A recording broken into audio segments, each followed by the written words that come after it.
We now turn to a panel that broadens our perspective and challenges us to think more holistically about the root causes of hypertension. Becky Payne is CEO of the Rippel Foundation, and she will lead this important discussion on the vital conditions for health and well-being, the essential community level factors that shape health outcomes and life opportunities. From access to humane housing and reliable transportation to economic stability and a sense of belonging, these vital conditions influence blood pressure control in powerful and often overlooked ways. Joining Becky are two distinguished panelists, Mayor Angie Deuitch of Michigan City, Indiana, who brings a community leader's lens to addressing hypertension at the local level, and Dr. Dan Lackland, professor of epidemiology at the Medical University of South Carolina and another past president of the World Hypertension League, who brings deep expertise in both clinical and public health science. This panel is going to explore how improving the vital conditions can reduce hypertension prevalence in the stroke belt and elsewhere, and how we can design multi-solving strategies that produce wide-ranging health benefits, including lower blood pressure. Let's welcome Becky and the panel. Great. Thank you, John, so much for welcoming us and all of our guests and for hosting this panel today. As you said, I'm Becky Payne, President and CEO of the Rippel Foundation, and we are thrilled to have Mayor Angie and Dr. Lackland joining me in a discussion today about hypertension and the vital conditions for well-being. So to set the stage, I'm just going to share a couple of slides and orient us to a common view of what we're talking about when we are talking about the vital conditions and how hypertension fits within the context of community conditions and the conditions of our patients in the broader community context.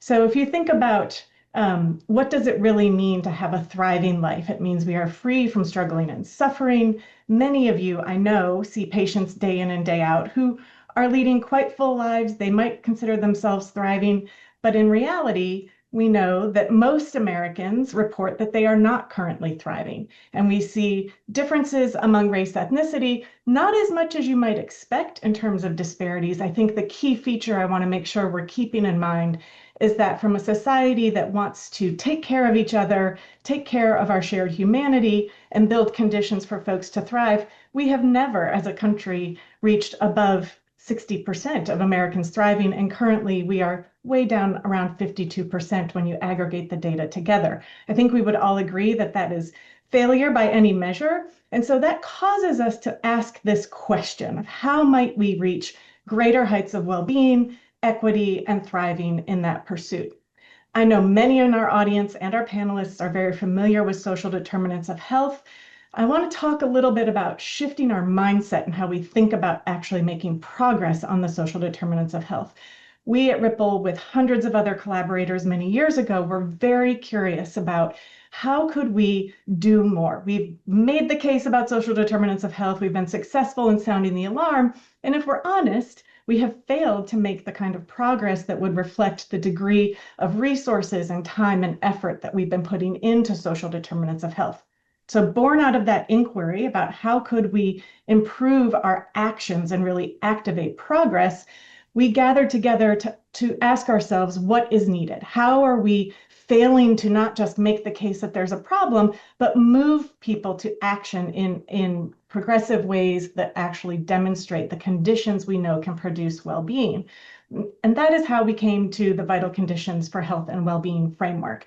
I know for those of you who have attended this series of seminars for the last couple of years, you may have been exposed to the vital conditions. Hopefully some of you are actively using them in your communities. I want to just point out a couple of key features, and then we're going to dive into discussion with our panel. So the vital conditions, there are 7 of them. They represent the kind of conditions that any individual and community needs in order to support people to have the opportunity to thrive. We would certainly place hypertension and the ability to have freedom from cardiovascular disease in that category. Once you have that, we would also want you to be able to not just have treatment, but also have the conditions that support you to reclaim your health, your well-being, despite the conditions you might have, and enjoy community living, connecting with others, and all of the things that we know lead to thriving.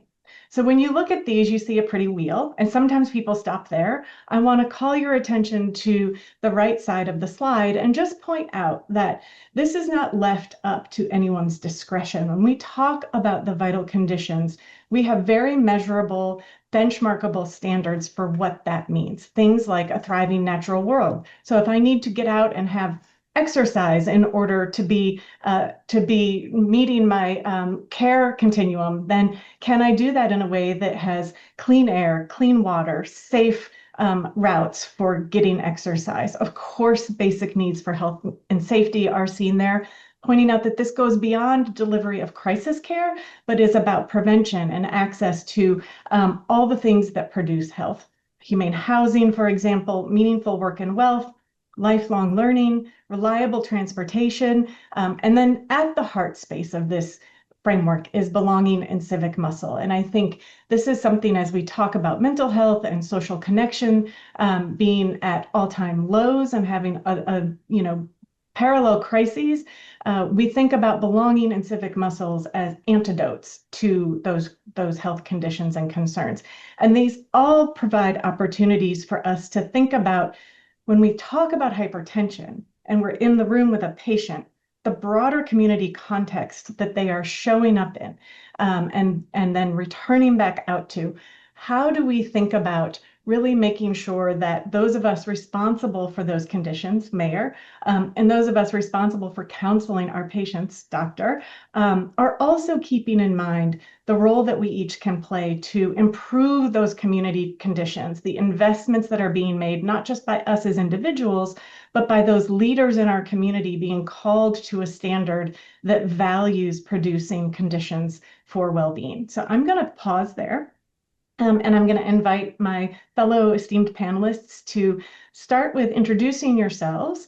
And then I'd like for you to reflect on how strengthening vital conditions might be a viable strategy for reducing the prevalence of hypertension and support better health outcomes in your context. So I'll start with you, Dr. Lackland, and then we'll go to you, Mayor.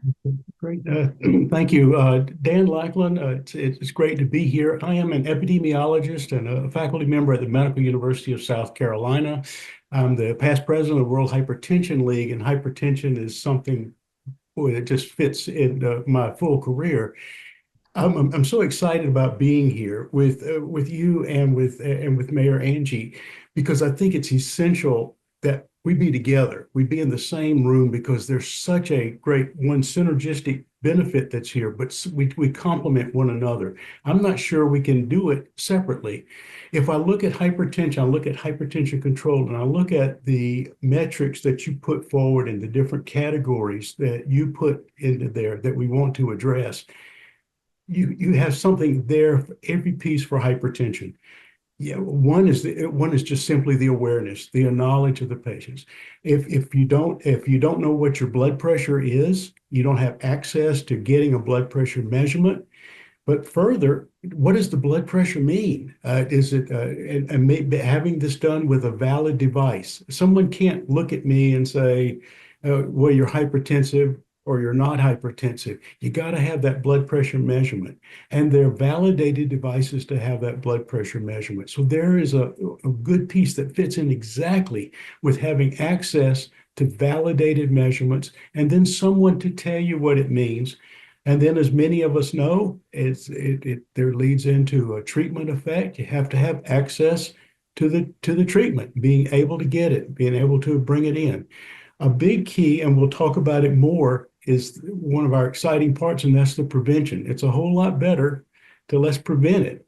Well, how do we prevent it? With all the things you just said, getting that exercise, not smoking, reducing your salt, which we'll talk more about, all of those pieces.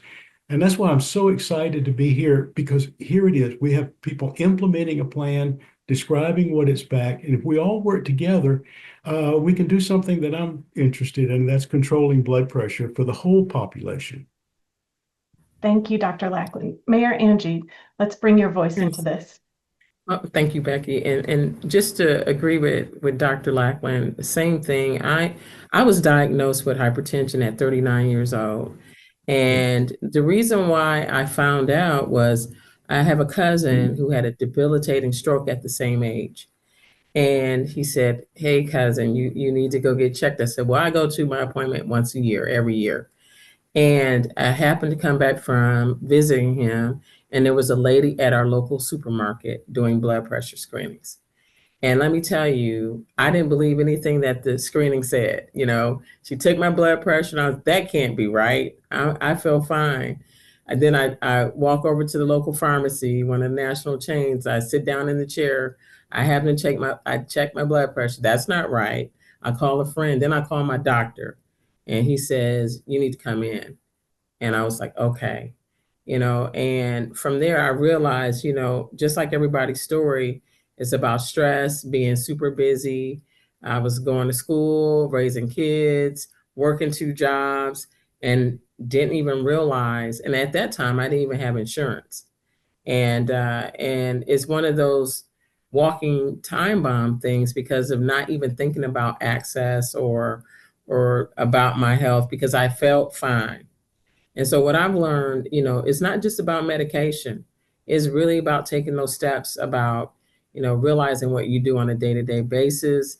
I'm using this habit tracker right now. Well, I'm getting used to it, but taking that time at the beginning of the day just to kind of breathe and to reflect and then think about the food that I eat.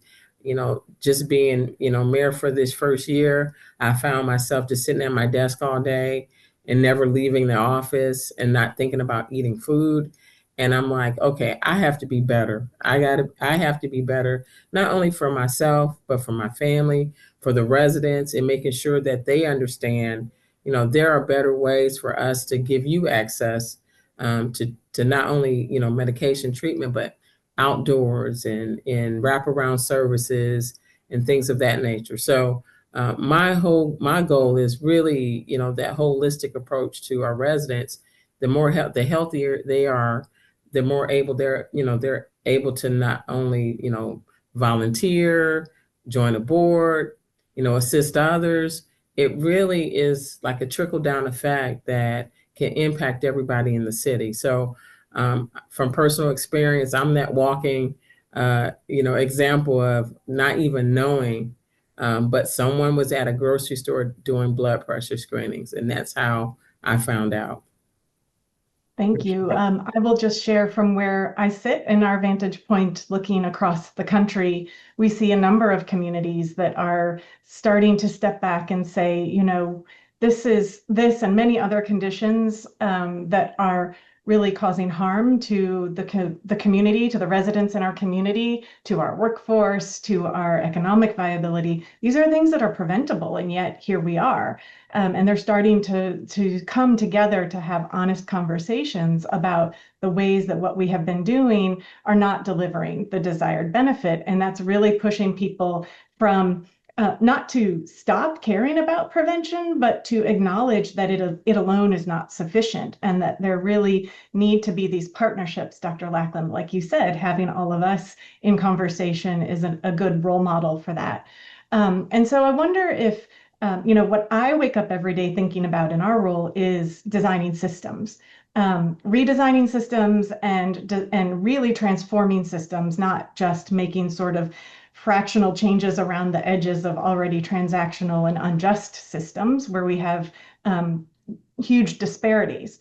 So I wonder if you could help me reflect a little bit about this notion we talk about called multi-solving. I'm going to sketch a little bit about what that is, and then invite you in your respective roles to think about that. So when we talk about multi-solving, we talk about the elegance of an intervention that is maybe primarily designed to hit one aim, but because we've been thoughtful about the connection it has to other potential sectors or other potential issues that an individual might be facing, you can design it in a way through partnership that actually lets you offer more co-benefits than in a narrow kind of program delivery mindset.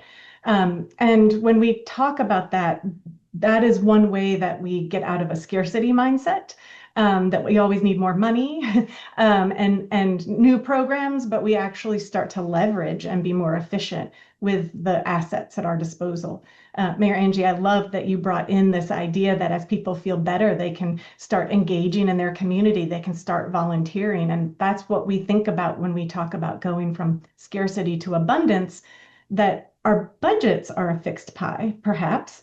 And today, perhaps a shrinking pie, unfortunately, but that's reality. And in that reality, the place we can turn to look for untrapping more assets is the power of people in our communities and joining in communities. So if you could think a little bit about those vital conditions, those conditions that we know impact whether or not you're able to do all of the things you described and needing to take care of yourself and others needing to take care of themselves.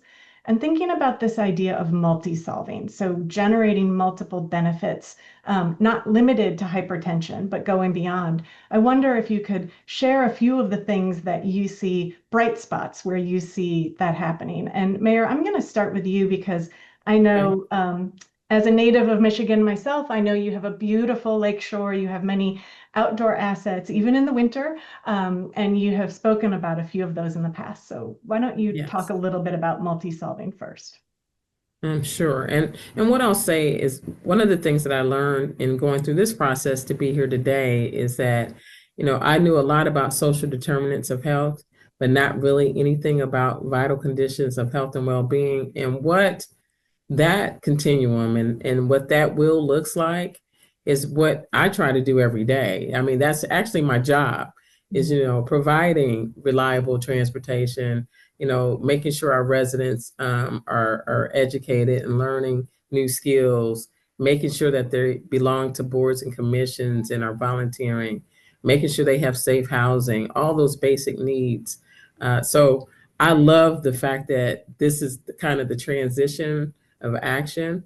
And, a lot of the new programs, we're doing the Move with the Mayor. We're kicking that off in a couple of weeks. Now that's new. And I tell everybody, Mayor needs to lose a little weight as well and learn how to eat healthier. So that's just one of the programs. The Move with the Mayor program is really engaging community members that focus on health and wellness. We have a new Taekwondo studio. We have a person that owns their own gym. We have someone who does step aerobics, someone who does line dancing. We're trying to bring all those cultural things to the table, but also we're having speakers who are professionals. We have doctors, we have people doing screenings, but then we have giveaways, we have things for young people, and then we're at different parks in Michigan City.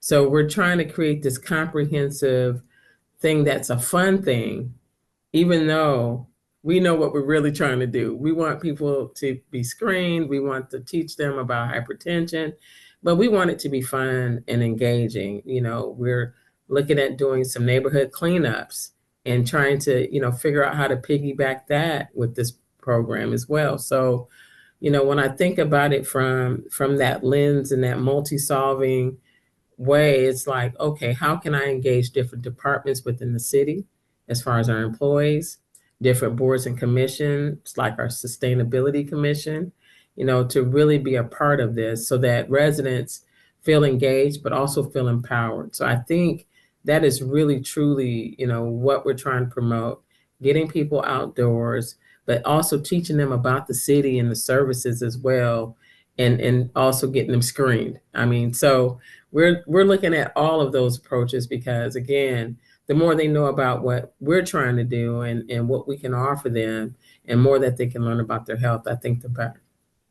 That's wonderful. So you wove in lessons in multi-solving, and you also really anchored in, like I said, the heart space of the whole framework, because all of those events, bringing in local residents, honoring culture, getting them engaged and volunteering, that helps build belonging, and it gives them outlets for civic engagement. Civic engagement is not just voting. It is all the things that you described.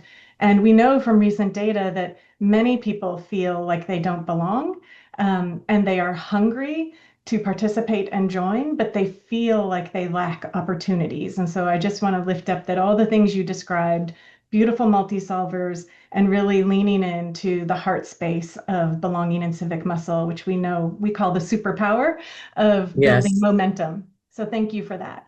Dr. Lackland, let me ask you a slightly different question. And thinking about the vital conditions, how do you think about opportunities for us to change conditions that would improve blood pressure management in the stroke belt? I'm coming to you from Atlanta now, so very familiar, worked in Louisiana, very familiar with the stroke belt. So stroke belt specifically, but also other regions with high hypertension prevalence. And it's a wonderful question, and it does fit so very nicely, and allowing me to again to kind of focus on the blood pressure side of it. The first piece, I would like to go back to your earlier comment about money and how do we do this. If we really look at blood pressure and we consider hypertension now and elevated blood pressure, we're really looking at 50% of the adult population in the United States. So there is no possible way we can put enough money to this and control blood pressure. We have got to have this working together in collaboration that you've just described that addresses these different pieces. Blood pressure is something, though, that we can do with. We know that we can treat blood pressure. Every study has shown we can treat and control everybody's blood pressure. There are very, very, very few handfuls of situations where we can't control the blood pressure. In reality, we control less than 50% of the people with elevated blood pressure. So why is that the case? And I think it's here. We haven't implemented the strategies that we've brought in as you've described.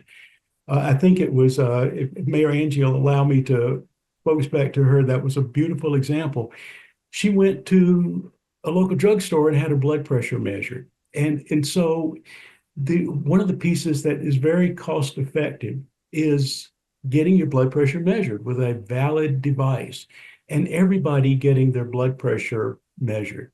When we go to the social determinants of health and we look at the different demographics in the population, the South is notorious in this piece. If you ask that question, do you know what your blood pressure is? The number of people that don't know what their blood pressure is. Unlike weight, like we can all look at somebody and say, that person might need to lose a little bit of weight. We have some scales and we can confirm it. But with blood pressure, it's not that way. You can't look at somebody. You need to have that blood pressure measurement. And in one sense, like everybody in the population knows their weight, and they're able to calculate their body mass index and subsequently there's no reason why we can't have the same thing. And some of that might be access to out-of-clinic blood pressure measurement. Like maybe we measure blood pressure with the same level of enthusiasm that we know our weight, so that at any one given time, everybody can pick it up. As Mayor Angie said, with some of the strategies, and I know Rippel does this too, lots of blood pressure measurements, health fairs and screenings where we're taking the blood pressure. And I'm amazed, and I know both of you are as well. We always find those people that didn't know they had they didn't know they had the high blood pressure. They didn't know it was there. And now that next piece is getting us into that realm. The other aspect that we've spoken about is in the prevention side of it. Is going specifically to the stroke belt, to the southeastern portion of the United States, and to show you the magnitude of it. We did some work a while back, several years ago, looking at nativity, i.e. not necessarily Christmas time, but in this case, where were you born? Did it matter where you were born and your risk of having a stroke? And if you were born in the southeastern portion of the United States, your risk of a stroke was nearly twice as good as not being born in the Southeast. More alarming, if you weren't born, you're going to start smiling on me right now. If you weren't born in the Southeast, but you're living in the Southeast, your risk of a stroke was nearly half of what it was, and that was true for Caucasians. It was true for African Americans. And so being born, well, clearly it's not being born. That's just silly. But what it is are those lifestyle habits that we all pick up and adopt and deal with that we do in our early age. We've done some subsequent work, and it's that those formidable years from 0 to 20 years of age. If you're in the record industry and the music industry, they call it the 20 rule, meaning the music you listen to at 20 years of age is the music you listen to at 70 years of age. And I can myself testify to that. So those habits that I had when I was 20, I maintained throughout my life. Foods, adding salt to my food, eating a high-fat diet, sitting around and trying to be this. All of these pieces kind of fit into there. So we've got to have these activities together. So when I see Mayor Angie telling me you really need to get, I don't care how old you are or anything else about you, you need to get some exercise. And this is what you need to do. And this, I'm going to look at this and we'll say, I can't go anywhere without hearing somebody tell me that my lifestyle is going to affect where my life is going to be. So I think that's one of the pieces. We identify these areas of high risk, but really the things that we implement are good for everybody and every segment of the population, and putting that together. And one, making sure that the awareness is there, and then making sure these activities we can adapt the environment to fit the activity and what we want to do to make sure that we can control the blood pressure. Because you're right, 100%. There's no way we're going to throw enough money at a condition like hypertension and wipe it out. It's impossible. Yeah. Can I add something to please, that? Mayor.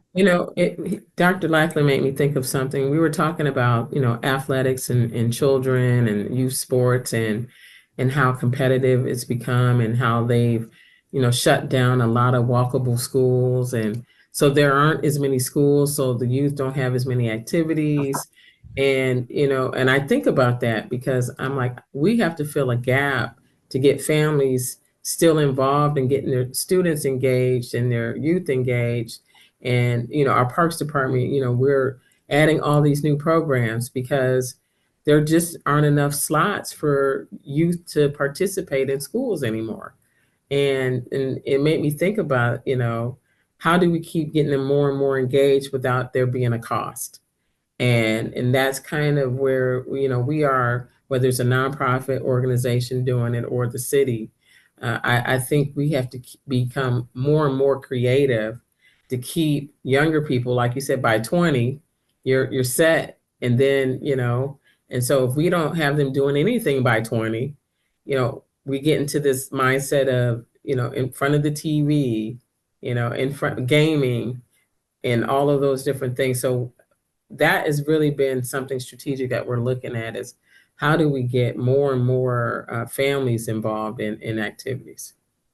Brilliant. I really appreciate you bringing that in. And I think I recently spent some time with partners in the greater Cincinnati area and had their staff, which is multi-generational, multicultural, reflecting on kind of their experience in their community and what they want and need out of thriving. And I think one of the things we continue to see both in polling data, but also in those, as I travel around the country, is hearing from young adults who, had a very particular experience coming through the pandemic at the age and stage that they were. And they look around and say, I want to know my neighbors. I want to be able to engage and bump into people, but I don't see that happening. And they don't, we've so quickly forgotten and lost that muscle that's what it used to be like, that you used to carry in the garbage can for your neighbor when they were out of town, and you used to spend time at the mailbox when you were all out there, or walk to events, whether it's parks or restaurants if you're so lucky. And in rural areas, having grown up in a slightly rural area, just taking off and being gone all day. And the things that kind of design and those conditions afford you in terms of health and well-being and social connection. And so I wonder if we could spend just another minute. Mayor Angie, you mentioned when you think about the vital conditions, they really reflect your job. And I think that's so true. It sounds so simple, and yet, yes, yes, you do have and carry that responsibility and that mission. And yet, these are conditions that are way beyond only the purview of government. And I don't know that any of us on this panel are suggesting that we can harm and risk reduce our way out of any of the health crises that we're facing that really places the burden unfairly and squarely on individuals. And you've both eloquently described kind of the difference that individuals have to navigate depending on where they are and what's available to them.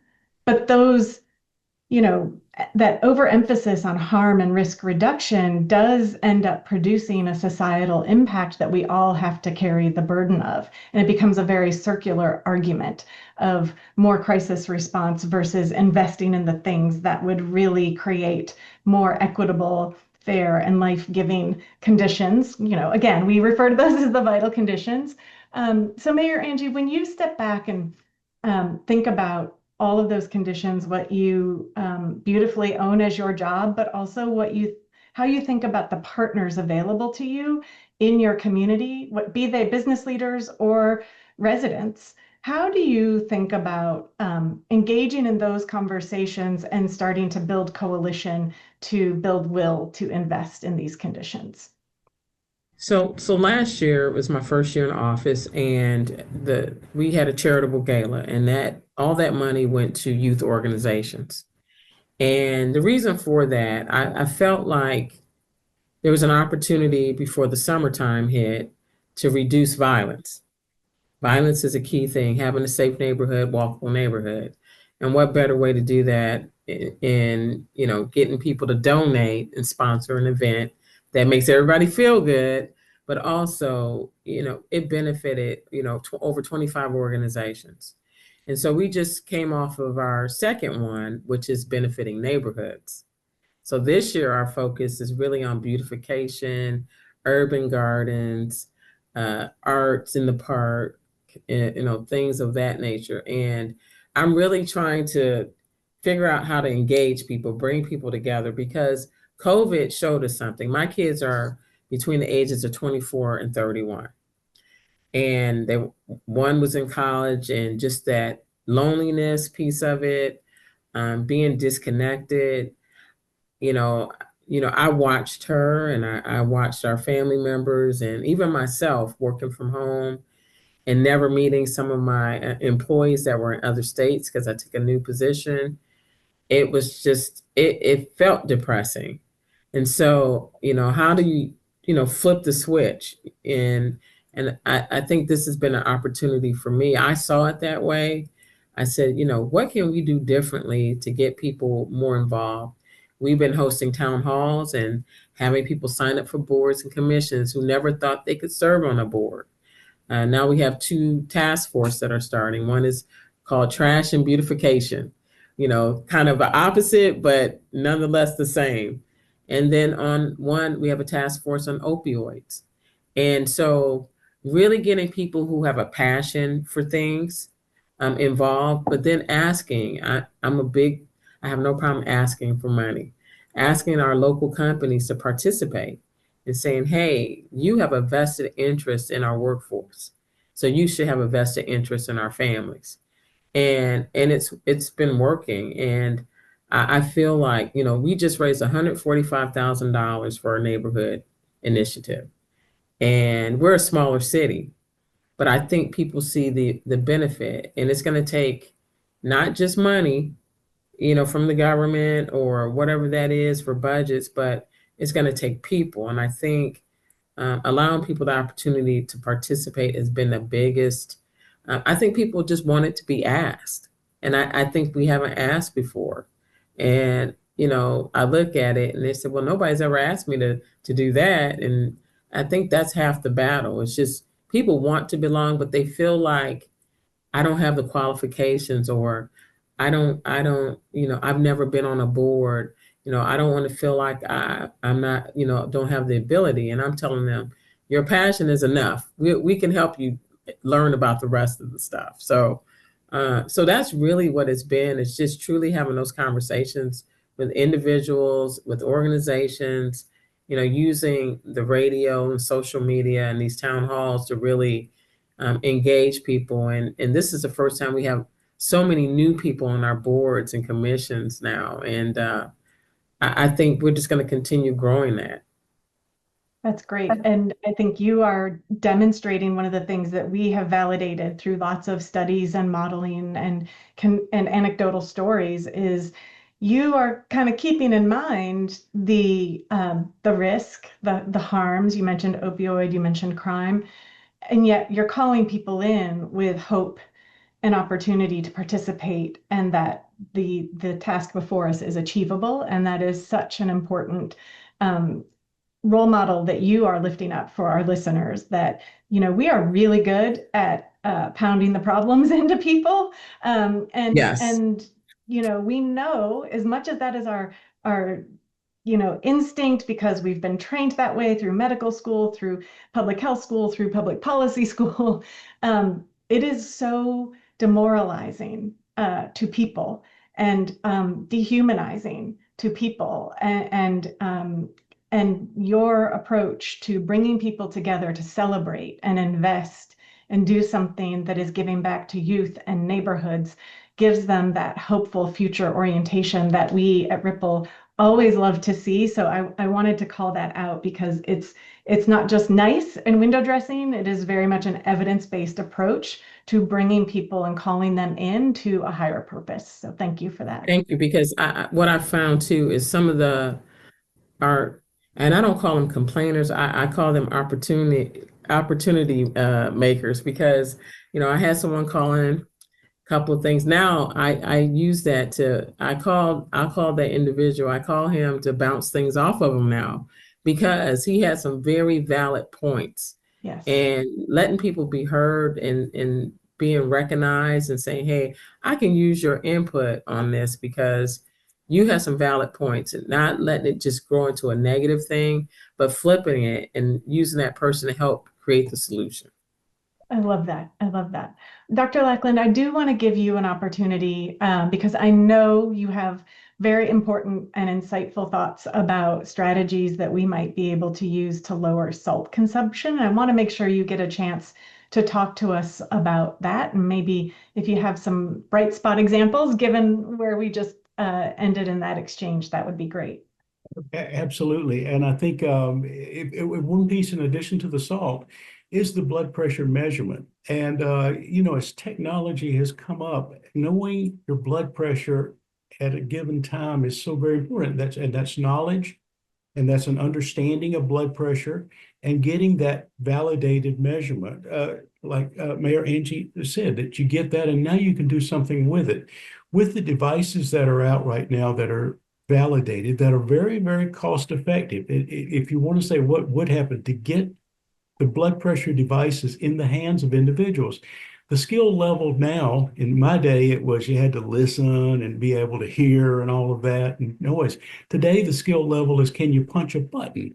Just one button, as a matter of fact, that will give you that accurate measurement. And so now imagine I'm measuring my blood pressure all the time, and I'm sharing with my healthcare provider my blood pressure measurement at a better environment. When I go to the clinic, my blood pressure goes up. I don't know how y'all are. I'm a classic white coat hypertensive, even though I'm sitting with people that are my dearest friends. It's that. But if I'm at home, that's the blood pressure you want to know, and we're able to do that. And I think with technology as it moves forward, I see us one day of having this for all people to have access to good, validated blood pressure devices, but more importantly, the patient's knowledge of what those blood pressure values need. If you talk about hypertension, you got to talk about salt. And we've known this going back to the salt belt, stroke belt. This is in the South, you used to preserve your meats, in particular with salt, which is why you have country hams. Some people, whatever it's going to be, that are so salty. Our environment was filled with salt. And so the Southern diet, like many other populations, is a very high salt diet, and particularly this piece. So you acquire a taste for salt.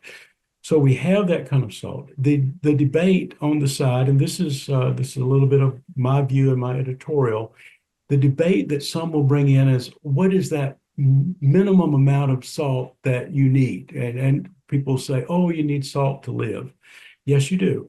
But there's no segment of our population in the world that takes anywhere near the minimum salt intake. We're magnitudes above it with our salts. We get our salt from processed foods and this kind of thing. We don't, at least in the United States and in the South, we get a little bit from adding salt to the cooking, but not very little. Like other segments of the global population, they add salt to their food, and we talk to them about cooking. Ours is more of the processed foods and those foods that you get into a restaurant. And so you will say, well, maybe you should learn to read a label. Okay, and maybe we should. I feel like I can read a label, and an example I will give you is I enjoy a chicken pot pie, and I don't know whether that's good or bad, but I enjoy the chicken pot pie. And if you look at the chicken pot pie, and it will say 700 milligrams of sodium, you say, okay, that's pretty good. That's beneath the 2,000 milligrams that I would think. But what I failed to do for you is to look at the number of servings. That's 700 milligrams in one serving. And the servings can sometimes be labeled that'll be very, very small. That I always say maybe for a very, very small child, but not for an adult, this serving is not there. So I think the issue is, I think we consume more salt because we don't know how much salt we're actually consuming. And what happens from that standpoint, we come back into our healthcare provider and who asks, are you eating much salt? You're hypertensive, you eating much salt? I say, no, I'm not eating hardly any salt. I don't add salt in my food. I'm not eating very much salt. In reality, I'm eating a lot. And so what I do is I maybe get now over-treated because he's thinking that he or she is thinking I'm not eating as much salt, and it's in that part. So I think this is an opportunity for us to improve awareness to among the population, but more so that I'm excited about what we have here. Where do we get our salt? From processed foods, from other groups. So if we just want to live in a silo and scream and holler about how much salt is out there, we're not going to solve the problem. That's what we've been doing. What we need to do is to collaborate with industry, with restaurants and stuff, such that we describe a meal that the person, the consumer, understands what they're consuming and building this in. Plus, we can show the advantage to restaurants, to providers, and show a low salt diet keeps your customers healthy, allows them to come back, and keeps them in a more healthy part. And showing this, again, this is why I'm so excited about this particular program that we're doing now and us working together, because this is the way that we can fix the salt problem, working together, lowering that part and properly labeling so that everyone kind of understands. Thank you. Well, we're almost at time, so I'm going to try to wrap us up and then invite each of you to say just one quick thing that you want each of our participants to walk away and think about doing tomorrow as a takeaway. So I am going to say thank you to my panelists. Thank you for helping us lift up opportunities to improve hypertension at a community level, thinking about the vital conditions and really the important role belonging and civic muscle play in that.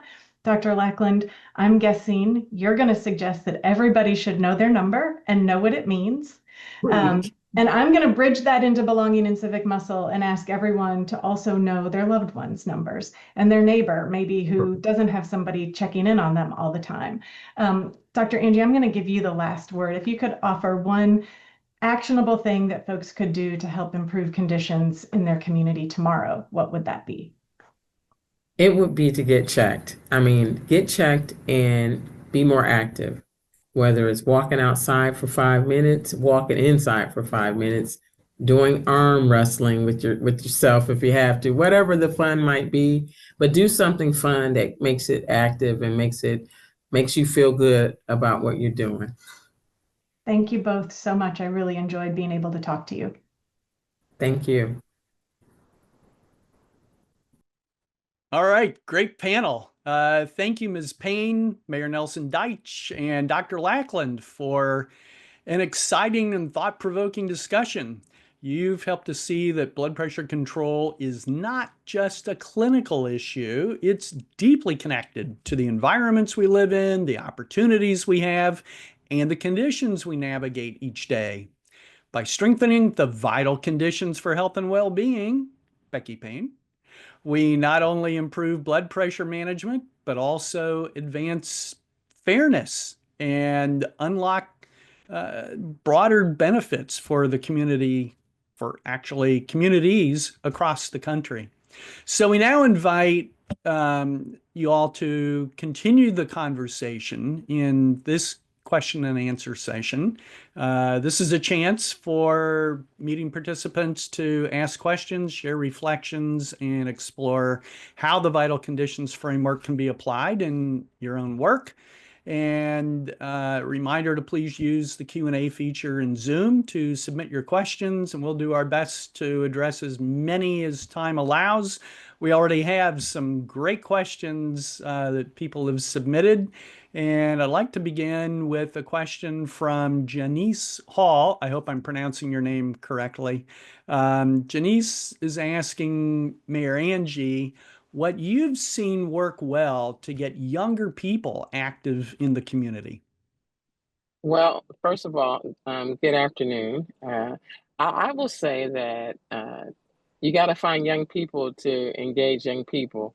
So, there are so many different organizations that do this kind of work, and so they need funding, of course, but they also need location, they need space, and we're blessed to be on the lakefront and to have a lot of parks. So that's why it's really important to try to identify those organizations and a broad, vast group of organizations, because we have anywhere from gaming to droning to sports and athletics to double Dutch jumping. I mean, there are organizations all over, and I think they see me as the cool mayor, I hope, because I know how to double Dutch. But I just think me being engaged, it shows that, hey, I'm connected, but also that I'm trying to embrace younger people to do the good work and to keep them healthy and active.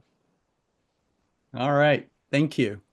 Linnaeus Gilmore asks a great question. Patterns of access to capital means that entrepreneurs and business owners with less capital are often attracted to low threshold startups like liquor stores and convenience stores or even smoke shops. It'd be great to hear Mayor Deuitch talk about her vision for community investment for a healthy environment. And Becky Payne, I'd like for you to comment on that as well. Your Honor? Yes. So I'm in my second year as mayor. I was on the city council prior to this, and one area where I grew up actually has the liquor stores, has the pawn shops, has all those different things that we're talking about.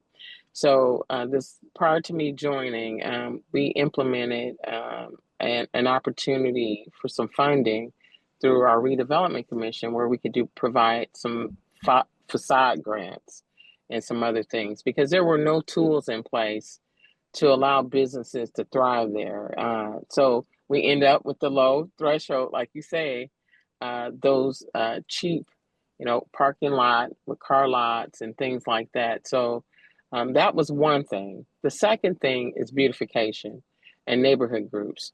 So we were able to use our American Rescue dollars. I asked the council last year, right when I became the mayor, to set aside some funds for beautification, but also to establish new neighborhood groups.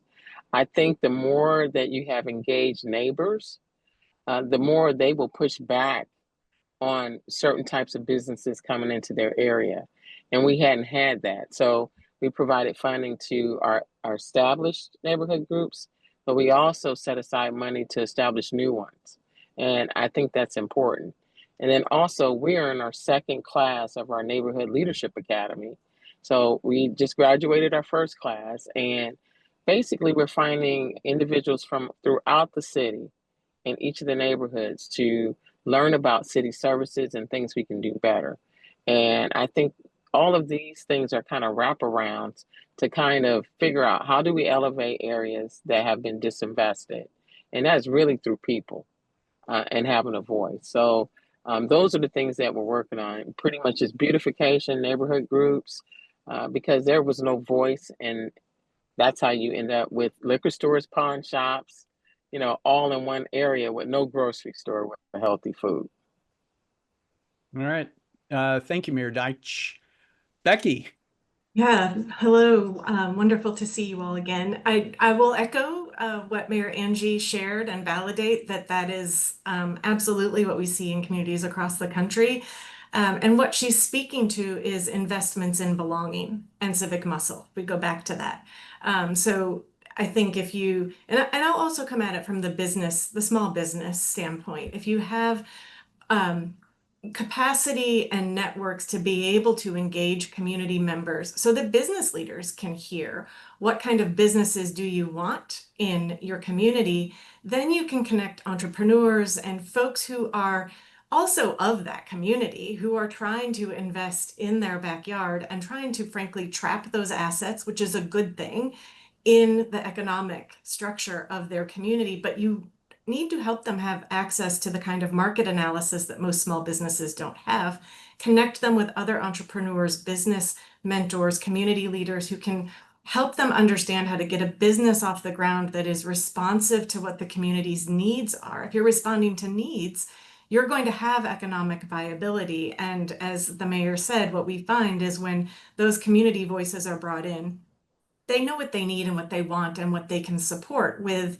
their dollars. And then you have more stability in an economic core in a community. You don't have as much turnover of those businesses because they're actually providing those services. And you can't underestimate the bright ideas and the sparks of innovation in small business that can come from hearing from community members the kinds of problems that they would like for their business community to help solve. You may spark a whole new line of entrepreneurship, small business owners who simply also need some help to be connected, yes, to economic assets, but also to the mentorship and the know-how to do that community voice-driven market analysis and meet those needs. And then the other thing I'll say is I think that this comes down to, and we've seen in other communities across the country, Fox Cities is a region in rural Wisconsin who started using the vital conditions because they were looking at the shrinking and the drying up of their economic development in their community. And they said, let's really understand what the community wants. And they ended up deciding we need to invest in belonging first and foremost, because we were losing talent, we were losing businesses, they were an old industrial core that was not a viable future for them. Once they started investing in belonging, they realized the talent they had in community members who previously didn't feel like they could contribute, and they've started a whole new economic engine in their community by engaging the health sector, the mayors, the county commissions in that region. And it started with an investment listening and an investment in belonging and civic muscle, and now a whole new economic engine that is keeping and retaining the talent that they are growing through their education system. Wow. Thank you, Becky. By the way, a quick program announcement here, or program note. We have a late addition to the program for this meeting, so please stay with us for a conversation that I'll be having shortly with the newly appointed acting chief of staff and senior advisor to the U.S. Surgeon General, Dr. Stephanie Herodopoulos. So I'm excited to have that conversation. We'll be talking about how MAHA ties into raising the priority on hypertension control and on improving cardiovascular and metabolic health. So please stay tuned for that. Now, Dan, I know there's a heck of a storm going on outside your windows there in Charleston right now, so hoping your power stays on. A few minutes ago, you were talking about the problems with nutrition labels and how that's a challenge for people who are trying to eat healthy and particularly keep sodium down. Is technology going to solve this problem for us? I've read recently that many consumers are turning to apps such as Yuka to obtain nutritional information as they make up their grocery lists or as they're shopping. Is that going to solve it for us, or is there more that we need to do? Well, I think it's a wonderful question, and this is a wonderful panel, and learning so much. I think it's got to be simple, and I'm going to be very optimistic. I think we can get there. Now, if it's reading labels, you're trying to teach an old guy like me to read labels, and I'm getting screwed up, and I'm eating a lot of salt, and I'm eating a lot of calories. But Those pot pies. but that's right. But technology is so great now. Apps, as you just mentioned, other aspects of it that I can now do, maybe let AI come into me and now kind of read the label for me and help me. But the most important thing is I need to understand. I don't want to just wallow out in ignorance and not understand exactly what I'm consuming, particularly with things like salt. I need to understand, but there's a lot of different, I think, mechanisms that are going to help us do that. And when I do understand, I now know if I am taking in and maybe kind of adjust it. And to give you an example that we've seen in well, it's not hypertension, but more so in the diabetes world. Boy, think up how you're doing those measurements. Most people with diabetes that are monitoring their blood sugar, they know what they can eat. They know what products are there. So I think there's some wonderful models that are there. Technology is going to help. And I think keeping with the theme that we brought in all the way, we can do this with a very cost-effective approach. All right, thank you. Gosh, we have more great questions that have been posed, and I'd love to take the next half hour with you all to cover them. But unfortunately, we've reached the point where we need to transition. So let me thank Becky Payne for a great job of leading this panel, as well as your contributions and your leadership, and Mayor Angie Nelson Deuitch of Michigan City, and Dan Lackland, world famous in hypertension control. We're grateful for a very interesting and meaty panel. So thank you for giving us a lot to think about and act on. Perfect.